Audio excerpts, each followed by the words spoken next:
Good afternoon, Dan Mackey back again. This is the third video. Last video, we got into the rack mode of the Muse receptor with the SWAM instruments, and now we're going to move on. Now that we've got some presets made, we're going to work with what is called tags and how they can help you manage your presets and allow you to set up things like song lists and sets, where you can have setups that you can control by program change.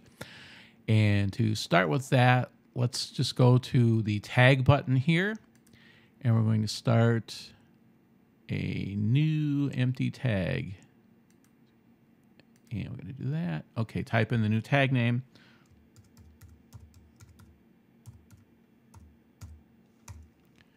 We're going to call it SWAM Demo Tag. Pop that in, and you'll see that it just showed up here. You click the arrow. There's nothing in it. Drop a preset on the tag. Now we can go into users, and we can take anything that we've got here. These are all presets that I've made. Some of them are things that we did before. Let's see. Let's take the jazz flute one we did from the last. We just move that up and drop it in. Make sure that it came in there. Yep. And what you will find is it will stay in users. It does not remove them from users. It's still down here. We're going to put, this is an interesting layer that I just put together in here. Drop that in. And I'm going to do this. Tags are really, really easy. And I'll put this in just for grins. Let's see, let's get tenor in here. We've got a couple things we can do. Let's see, soprano.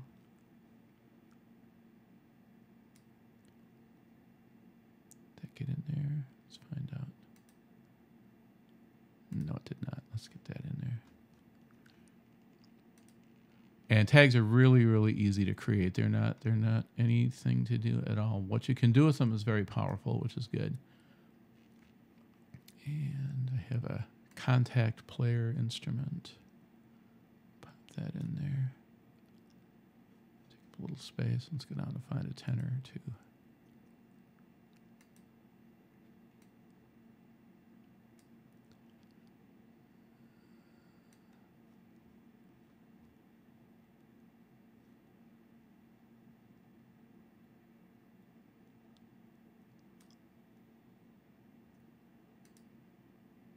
And that should be good. That's fine. Okay, so we have our plugins loaded into our tag. So we're going to open up the little arrow here, and you're going to see everything that we have. We can change the order of them. We can move that up there if we want that there. This is important depending upon how you want program change commands to come up. But say for an example, so we just click on this guy, double click on him, and this is going to load a contact player. And it gives me a straight mute trumpet.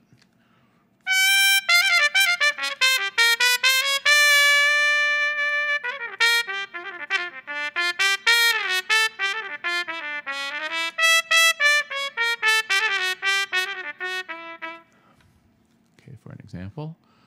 Or we can take, let's say, grab a bass clarinet. And that's going to replace that. Now you notice something popped in down here. This is a voice that I use with a fairly complicated rack, and I have another module that I'm lining into the audio outputs. So what we do is we bring up just a basic audio mode here, and we have options to select our inputs. There's a mic guitar input on the front of my receptor. There are line ins in the back. There's a line in stereo. There's a SPDIF stereo, SPDIF L, SPDIF R, and these actually line things toward physical inputs and outputs of the receptor. I usually use line in stereo because I have one module running into that. I don't have those modules plugged in now, but that would give you controls over it to run it through and use the receptor as sort of a mixer. Right now we're just going to play a little bit of the bass clarinet.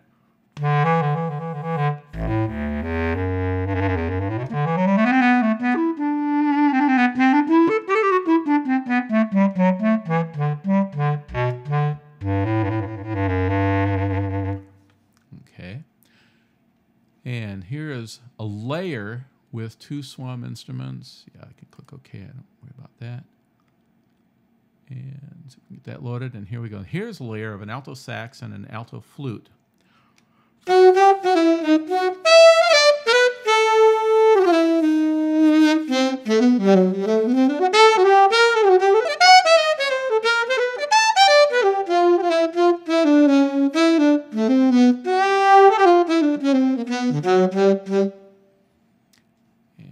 here's, this is going to use a patch off an FM8 that's going to be transposed up a fourth.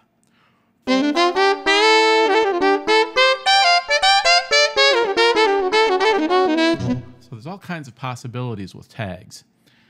And what we're going to do now is go into what is called live play mode. And we're going to select this tag, and we're going to right click.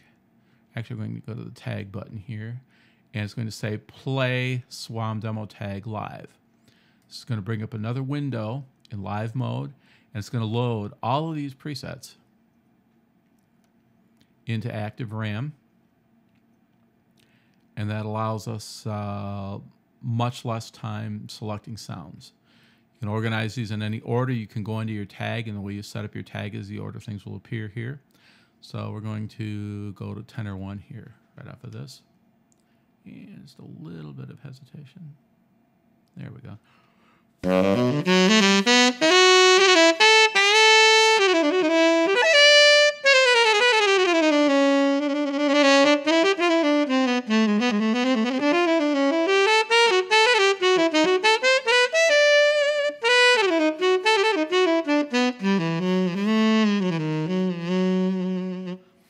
And if you want something else, then you can go down here.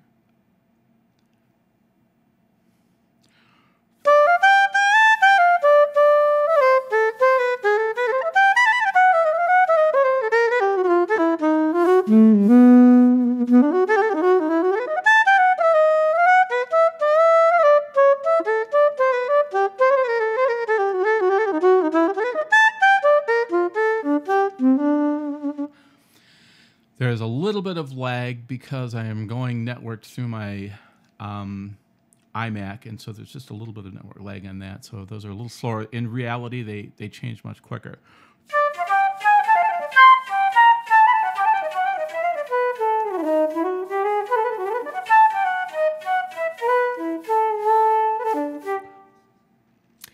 And that's getting things into tags and into live play mode. Next video, we will look at using program changes in live mode for performance and adding some continuous controls and things like that. It will require getting a little more equipment together. So I'll be back in a little while with more of this. Thank you so much for your time. Have a good day.